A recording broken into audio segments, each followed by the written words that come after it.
ಸುಳ್ಯ ಮತ್ತು ಕಡಬ ತಾಲೂಕಿನಲ್ಲಿ ಮುಂಗಾರು ಪೂರ್ವಭಾವಿಯಾಗಿ ಆಗಬೇಕಾದ ಎಲ್ಲಾ ಕಾಮಗಾರಿಗಳು ಹಾಗೂ ತುರ್ತು ಪರಿಸ್ಥಿತಿ ನಿರ್ವಹಣಾ ಕೆಲಸಗಳನ್ನು ಕ್ಲಬ್ನ ಸಮಯದಲ್ಲಿ ಪೂರ್ತಿ ಮಾಡುವಂತೆ ಪುತ್ತೂರು ಉಪ ಆಯುಕ್ತರಾದ ಡಾಕ್ಟರ್ ಯತೀಶ್ ಉಳ್ಳಾಳ್ ಹೇಳಿದ್ದಾರೆ. ಪ್ರಾಕೃತಿಕ ವಿಕೋಪ ಎದುರಿಸುವ ಸಲುವಾಗಿ ಪೂರ್ವ ಸಿದ್ಧತೆ ನಡೆಸಲು ಕಡಬದ ಅಂಬೇಡ್ಕರ್ ಸಭಾಭವನದಲ್ಲಿ ನಡೆದ ತಾಲೂಕು ಮಟ್ಟದ ಅಧಿಕಾರಿಗಳ ಸಭೆಯ ನಂತರ ಮಾಧ್ಯಮದೊಂದಿಗೆ ಮಾತನಾಡಿದ ಅವರು, ರಸ್ತೆಯ ಬದಿಯ ಅಪಾಯಕಾರಿ ಮರಗಳು, ತೆರವು, ಚರಂಡಿ ದುರಸ್ತಿ, ಶಿಥಿಲಗೊಂಡ ಕಟ್ಟಡಗಳು, ಮನೆಗಳ ಮಾಹಿತಿ ಸಹಿತ ಪೂರ್ವಭಾವಿ ಸಿದ್ಧತೆಗಳನ್ನು ಕೈಗೊಳ್ಳುವಂತೆ ಅಧಿಕಾರಿಗಳಿಗೆ ಸೂಚಿಸಿದರು. ಪ್ರಾಕೃತಿಕವಾಗಿ ಯಾವುದೇ ಸಮಸ್ಯೆ ಬಂದರೂ ಸ್ಥಳೀಯ ತಹಸೀಲ್ದಾರ್ ಅವರ ಗಮನಕ್ಕೆ ತರುವಂತೆ ವಿನಂತಿಸಿದರು. ಸಾಂಕ್ರಾಮಿಕ ರೋಗಗಳ ಬಗ್ಗೆ ಅರಿವು ಮೂಡಿಸುವಂತೆ ಮತ್ತು ಮಳೆಗಾಲದಲ್ಲಿ ಹರಡುವ ಮಲೇರಿಯಾ, ಡೆಂಗ್ಯೂ ಜ್ವರಗಳ ಬಗ್ಗೆ ಸಾರ್ವಜನಿಕರಲ್ಲಿ ಜಾಗೃತಿ ಮೂಡಿಸುವಂತೆ ಡಾಕ್ಟರ್ ಯತೀಶ್ ಸೂಚಿಸಿದ್ದಾರೆ.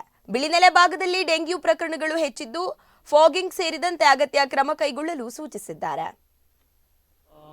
ಆಹಾರ ಸಂಸ್ಕರಣಾ ಘಟಕಗಳಾದ ಈ ಕಡಬ ವ್ಯಾಪ್ತಿಯಲ್ಲಿ ಬೆಳಿಗ್ಗೆ 6 ಗಂಟೆಯಿಂದ 9 ಗಂಟೆವರೆಗೆ ಆಹಾರ ಸಂಸ್ಕರಣಾ ಘಟಕಗಳಾದ ಈ ಒಂದು ಕಿರು ಉದ್ಯಮಿಗಳಾದ ಬೇಕರಿಗಳನ್ನು ಸ್ವಲ್ಪ ಅವಕಾಶ ಕೊಡಬೇಕು ಅಂತ ನಮಗೆ ಮನವಿ ಮಾಡಿದ್ದಾರೆ. PWD ಅವ್ರ ಮೂಲಕ ತೆಗೆದುಕೊಂಡು ಅದನ್ನು ಕ್ಲಿಯರ್ ಮಾಡೋ ಕೆಲಸವನ್ನು ನಾವು ಮಾಡ್ತೀವಿ.